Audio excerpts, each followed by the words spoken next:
Aula 2. Boas práticas na manipulação de alimentos e rotulagem de frutas e hortaliças in natura. Conteúdo desenvolvido pelo engenheiro agrônomo Gabriel Vicente Bittencourt de Almeida da Companhia de Entrepostos e Armazéns Gerais de São Paulo, CEAGESP. O objetivo desta aula é apresentar os conceitos de boas práticas para manipuladores de alimentos e as normas de rotulagem para frutas e hortaliças in natura ou frescas. As boas práticas podem ser resumidas como aquelas necessárias para a organização e a higiene para garantir o fornecimento de alimentos seguros. Devem ser aplicadas na produção de alimentos, seleção de fornecedores, manuseio, embalagem, transporte, armazenamento, recebimento, distribuição e exposição no varejo. Todas as empresas que trabalham com alimentos devem, por exigência da lei, adotar as boas práticas e procedimentos operacionais padronizados, POPs. O POP é um documento que descreve de forma simples e objetiva as práticas e rotinas realizadas no estabelecimento, determina o responsável por cada tarefa, a frequência e os horários de sua realização e lista os materiais exigidos para a realização de cada atividade. A adoção das boas práticas engloba o treinamento de toda a equipe de trabalho. Há uma corrente ou cadeia complexa da produção ao consumidor final. Esta cadeia envolve pesquisadores, fabricantes de insumos como adubos e agrotóxicos, os produtores, o atacado que se concentra nas ceasas, diversos tipos de varejos até chegar ao consumidor final. Para garantir a segurança do alimento, todos estes agentes, além dos transportadores que atuam ao longo de toda a cadeia, teriam que obrigatoriamente adotar boas práticas de produção e manipulação. Mais uma ilustração do fluxo da cadeia de frutas e hortaliças frescas. A qualidade do produto fresco não pode ser melhorada, só conservada por mais tempo. As frutas e hortaliças frescas são produzidas por milhares de produtores em inúmeros municípios, em diferentes épocas do ano. A comercialização é uma corrida contra o tempo. A qualidade do produto está definida no momento da colheita. Os cuidados na pós-colheita visam a preservação da qualidade por mais algum tempo. O produto na planta recebe água e alimento, consome o alimento através da respiração, perde água através da transpiração. O manuseio excessivo causa danos. As frutas e hortaliças frescas são recobertas por uma cera natural que as protege da perda de água e da entrada de patógenos, micro-organismos oportunistas. É preciso conservá-la. Continuam vivas depois de colhidas. Respiram, perdem água, brilho, frescor, amadurecem e envelhecem. São muito sensíveis. O manuseio brusco, batidas, cortes aceleram o seu envelhecimento e abrem portas para a penetração e o desenvolvimento de micro-organismos oportunistas, que causam a maior parte das podridões de pós-colheita. Recordando a respeito do etileno, é um gás hormônio.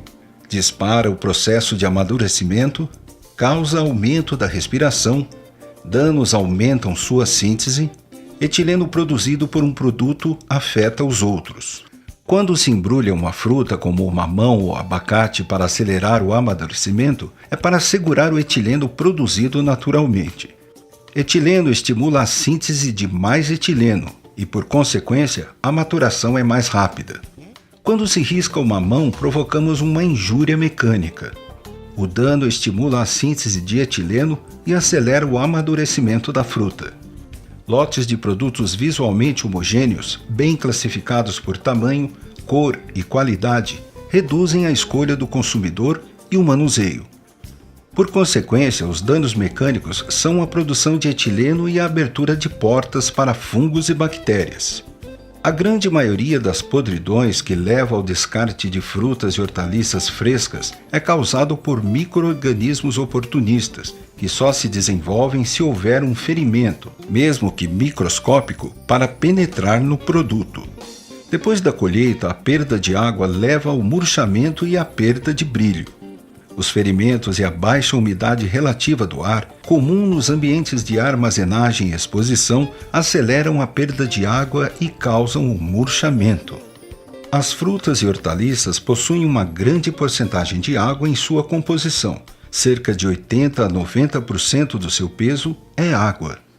Antes da colheita, a absorção pelas raízes mantém o suprimento de água e a transpiração regula a temperatura. Por isto tudo, controle a umidade na área de exposição e armazenamento. A água livre na forma de gotículas sobre a superfície do produto facilita o desenvolvimento de micro-organismos oportunistas e a ocorrência de podridões. Os cuidados higiênicos das frutas e hortaliças frescas são os mesmos cuidados indicados para as padarias e para os açougues. Ambiente sujo, mãos sujas, unhas compridas são eficientes meios de transmissão de micro-organismos patogênicos, ou seja, aqueles que causam doenças em humanos. As contaminações podem acontecer por diversas maneiras: dinheiro, insetos, ir ao banheiro e não lavar as mãos, manipular matéria contaminada como lixo e não lavar a mão. É fundamental a presença de uma pia para lavar as mãos e o uso de álcool gel. As fontes de contaminação podem ser diversas. Sempre que a água entra em contato com produtos hortícolas frescos, sua qualidade dita o potencial de contaminação patogênica. A água deve ser de boa qualidade para não contaminar os produtos hortícolas. Várias frutas e hortaliças podem ser contaminadas por bactérias patogênicas através da água de irrigação ou da água de lavagem na pós-colheita. Por isso é fundamental o controle de qualidade constante da água. Hortaliças cruas podem ser transmissoras de parasitas intestinais como vermes e protozoários. A embalagem é o recipiente, o pacote ou invólucro destinado a garantir a conservação e facilitar o transporte e manuseio dos alimentos. Boa parte das embalagens usadas para frutas e hortaliças frescas são retornáveis ou reutilizáveis sem limpeza e higienização a cada uso. Por isso, são potenciais transmissoras de doenças humanas e de plantas.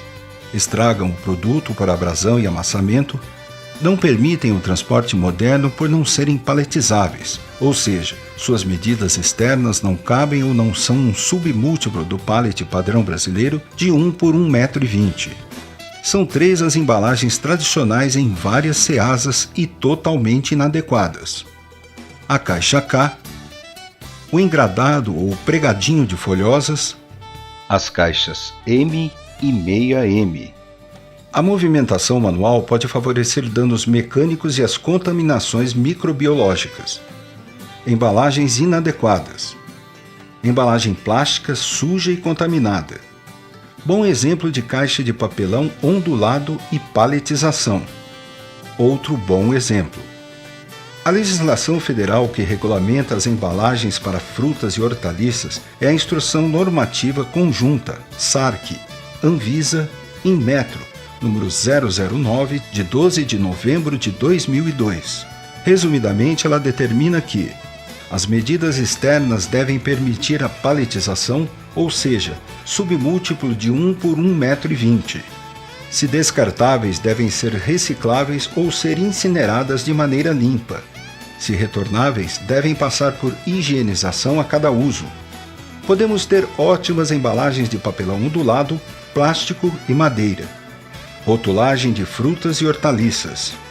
O Código de Defesa do Consumidor, que é a Lei Federal número 8.078, de 11 de setembro de 1990, estabelece que as informações sobre um produto ou serviço, suas características, qualidades, quantidade, composição, preço, garantia, prazos de validade, origem, etc., não podem induzir o consumidor ao erro ou engano, devendo ser corretas, claras, precisas, ostensivas e em língua portuguesa. De acordo com a Portaria Inmetro número 157, de 19 de agosto de 2002, rotulagem é toda inscrição, legenda, imagem ou toda matéria descritiva ou gráfica que seja escrita, impressa, estampada, gravada, em relevo ou litografada, ou colocada sobre a embalagem.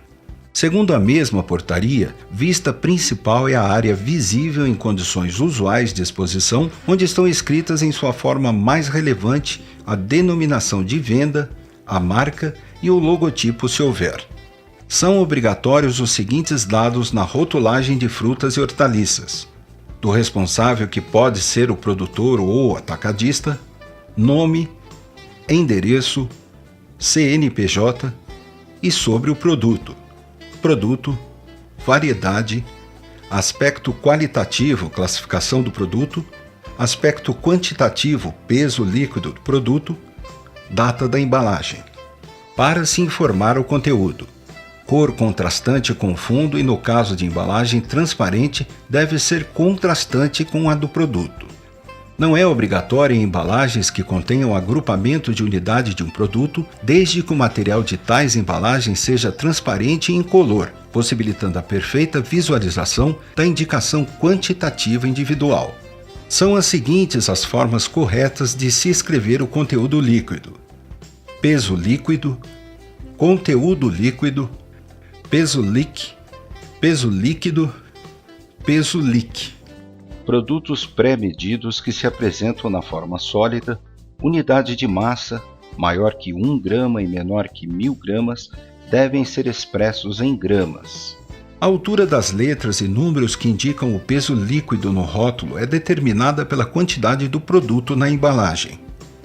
Até 50 gramas, 2 milímetros.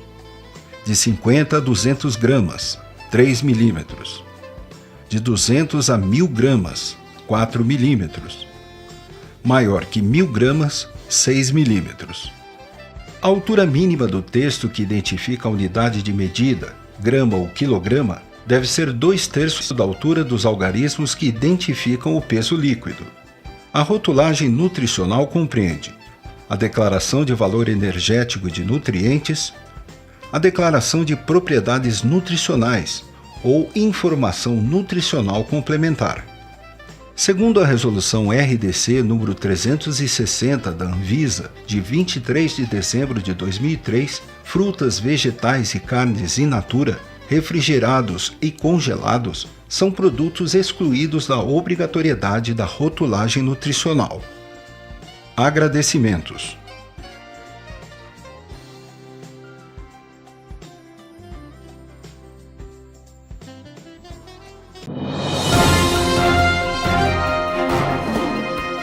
Esta aula é propriedade intelectual do Núcleo de Estudos e Pesquisa em Alimentação, NEPA Unicamp e Associação Brasileira das Centrais de Abastecimento, Abracem.